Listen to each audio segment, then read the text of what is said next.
Okay, for this third video, I'm going to show you how to offset the cost of your maintenance fees overlooking the hills of Dubrovnik, Croatia. So one of the biggest problems most timeshare owners have is overcoming the maintenance fees, which is a unfortunate part of ownership, but it is necessary. Like if you own a house, obviously you got to pay the taxes and the cleaning ladies and the energy costs and the trash and all that stuff. So it is an unfortunate cost. They do go up every year. What I've been seeing is about a 3 to 8% increase a year. So what I want to do is give you, some ideas on how to offset them, because there's nothing you can do about them except for pay them. But there are ways people don't think about that make it worthwhile most of the time. The biggest one I find that makes the most difference is, especially if you have 2 or more people when you're traveling, is use the kitchen at least like once a day.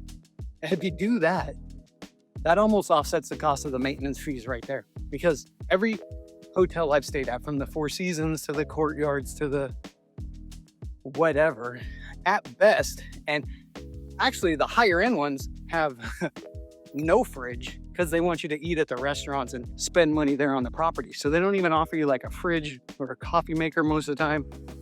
Hey, sometimes a coffee maker, but they want you to eat on the property. And I don't know about you, but every time I go out to eat now is a minimum $130 to $250 for every meal. We're currently on a trip from around Europe. We've been on like for 2 or 3 months now. Even when we go to, we don't eat McDonald's, but my kids got on this thing on the driving day that they want to go to McDonald's. I only do carnivore diet, so I just eat the meat, but it's still like $90 for 4 people. Well, plus the dog, we get the dog chicken nuggets because she likes chicken. But so if you eat 1 meal in a day, right? And you're in Hawaii or Aruba or, one of these high-end resort destinations, Vail, Tahoe, anywhere. If you have more than, 3 people, you're going to spend more than $100 to $200 a meal by the time you factor in tip, whatever. And then if you're only eating fast food, well, factor in your hospital bill because you're going to probably die sooner or have way more health consequences. But if you're eating at like a decent restaurant, you're going to be spending $100 to $200 per meal. So if you eat in 1 meal a day while on vacation, over the course of the week, that's $700 to $1,000 you save there. Maybe you stop at the grocery store, or what we do now is, you use not Grubhub, but Uber Eats or Instacart, and you can order your groceries ahead of time and have them when you get there to the resort. So order your drinks, whatever you like to drink, especially if you drink alcohol. And that'll save you a ton to get some wine or whatever you drink delivered to your room, plus all the bottles of water, plus food, snacks, everything like that. So always take that into consideration. That's something you cannot do in a hotel room. So utilize the kitchens. I know you don't go on vacation typically to eat in the room. I mean, we personally do because, we don't like to eat out with all the oils and the way they cook most foods in America. But most people don't mind eating out. So if you go on vacation, obviously to eat out. But if maintenance fees are an issue, it's just an idea. Even if you eat out and you can take the food back to your room, eat that for your lunch the next day.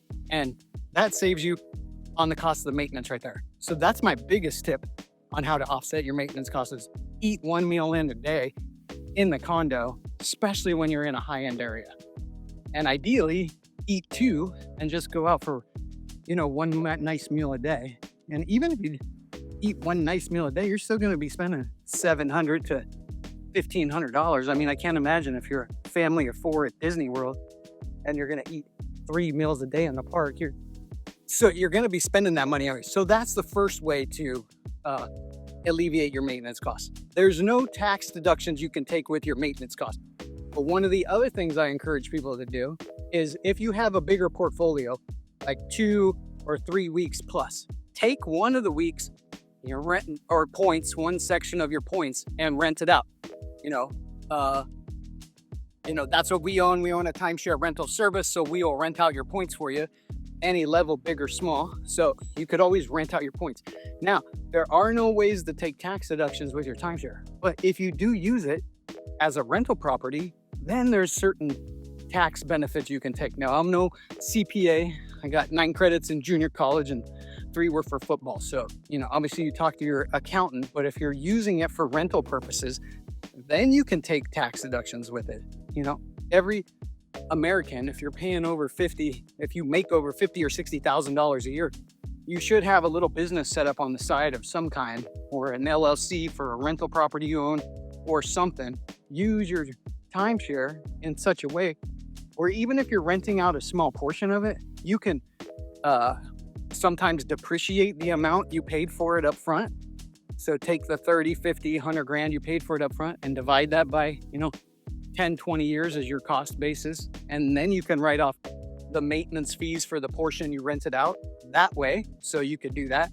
So that's another option with my main client. Well, if you're getting this video, most likely you're a Marriott owner. So with Marriott, it's actually deed and title real estate. So you get all the same tax deductions as if you owned a rental property. So what I tell my owners, especially President's Club chairmans, the ones that own, 2 or 3 weeks a year or more, they're in the best position because the deeded real estate, you can treat it exactly like a rental property. So you take the $200,000 you have invested into it and divide that over, I think the formula is like 23 years. Don't quote me on that. You just tell your accountant, hey, I want to write this timeshare off as a rental property. It's deeded real estate and I rent it out, 70% of it this year or 80% of it. And unless your guy's like the least aggressive accountant in the world, because you kind of have to tell your accountants what to do, because it's not like they make money off the money they save you. They just get their flat fee for doing the taxes, and then they're liable if you get audited. So a lot of accountants aren't very aggressive. So you got to kind of tell them what to do and push them on that, because it is something you have the ability to do. So don't let that go by the wayside if you're a Marriott owner. So say you own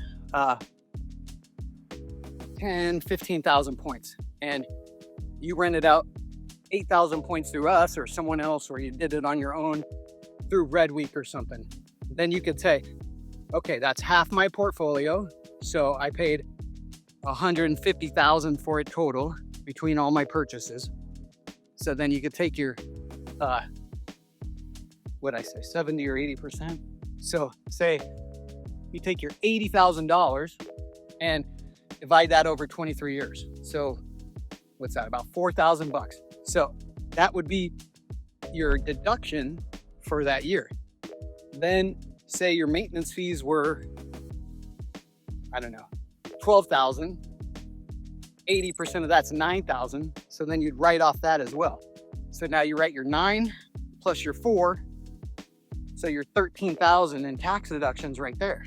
Now, depends on what tax bracket you're in, but the cash value of a tax deduction is your tax rate. So if you own that much timeshare, you probably make $100,000, $200,000 as a family. So you're in the 37% bracket. So that gives you $4,000 back at tax time for simply just telling your accountant at the end of the year, hey, we rented this out this year. I want to utilize it as a rental property. And even better is if you have an LLC set up for one of your regular rentals, or if you own a business or whatever. And I've been doing this for 20 something, well, maybe not 20 years. I've owned mine for 25 years, but I think I started doing it in 07 or whenever I started really making, high 6 figures. So probably 07. So about 20 years I've been doing it, and it works perfectly fine every year. So there's another way to offset your maintenance. I didn't realize this was uphill on the way back so far. If I get farther though, it's a beautiful view of the Adriatic Sea.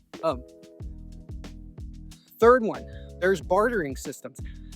Construction workers, tile guys, car repair guys, stuff you need done around the house, people will trade for work. I mean, we bartered as humans for millions of years. So I always tell people, barter. You can post on the Facebook marketplace, hey, I'll trade you this for that. Or you see something you like on the Facebook marketplace or offer up or something, message them, say, hey, I'll trade you a week in my timeshare. Especially like right now, I have like 4 weeks in my interval account. So I gave one to one of my employees, and then I'll take a deduction off of that, tax deduction off that, as an employment gift. So they get to take like the rough value of it or something. You can donate it to a charity. You can take the value, whatever you donate that. I donate every year to my buddy's charity in Nashville, where I was living for 3 years. And he has this charity.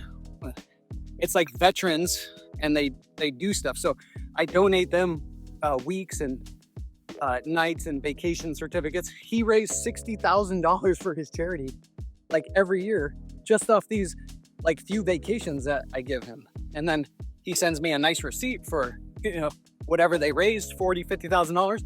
And then we get a nice tax deduction off of it in addition to that. So there's different things you can do. What I want you to do is think outside the box. Know there's other things you can do to offset your maintenance costs. So you got utilizing the kitchen, you got renting it out, making some money, ideally through us, especially if you're a Marriott owner. We pay you a set price per point. There's no cost to you. You just submit, hey, I want to rent out these 10,000 points. We go, okay, we'll pay you 7,500, and then we handle everything for you, handle the guests, the rental, and we just send you a check every 2 weeks for whatever bookings showed up during that time. You could trade, barter for other services, like that. You could donate to a charity or your church.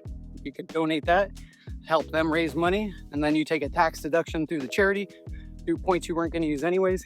You can use it through your business. If you're a business owner, give it to your employees, your staff, everything, and then take those as deductions. You could, what else could you do? Bring other people, have them chip in on the room if you want, you're like that.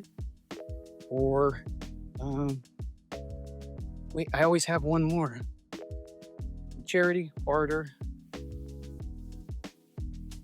I think that's it. I'll make another video if I can think of any others. But those are the main ones. So just think smart, utilize your program to its full advantage. Take what's there. It's not the straight up answer you want to hear, like, oh, you can write it off on your taxes, right? Or you can rent it out for $1 million during ski week, which is entirely possible too. You could take your week, book it for New Year's in Lake Tahoe, and then rent it out. Try it on, Red Week or Facebook Marketplace or Airbnb or wherever. Or, do the lazy, easy way and have us do it for you. You're not going to make huge money, you barely get the cost of your maintenance, but it's done. You have it every year. You don't have to worry about it. Any year you don't want to use it, you just submit it to us. We'll rent it out for you. You at least cover your maintenance costs. And then if you take those tax deductions, like I said, then you're making a few $1,000s, and you're making even more than if you were to rented it out for Aruba or Lake Tahoe during the prime season. All right, that's my, oh shoot, I didn't make it to the top of it. You could see the beautiful view. But that's my training for this one. Wraps up this video. I'm gonna do another video. Shoot, I don't have my list in front of me, but I'll do another video on how to, I think I already did one on the trading, the how to get the reservations. And I think I have one more training video coming in this video sequence, but always you can find us timesharesimplified.com. You can submit your points on how many points you have. We will give you an instant offer. And then if you want to sign it, you can sign the contract, or you can download our app, Timeshare Simplified, from the App Store. And then we are refreshing our app. So we're going to have a Timeshare Super app where you can keep track of all your timeshares in one place. You have an AI representative there that can answer any questions. You can keep track of all your ownerships in one dashboard with all the documents, everything you need. So that is coming hopefully by November 2025. So keep a lookout for that. You can always submit your points for rental. We're here to help, and you can check my YouTube channel, Timeshare Simplified, for more in-depth videos. All right, thank you guys. Peace out.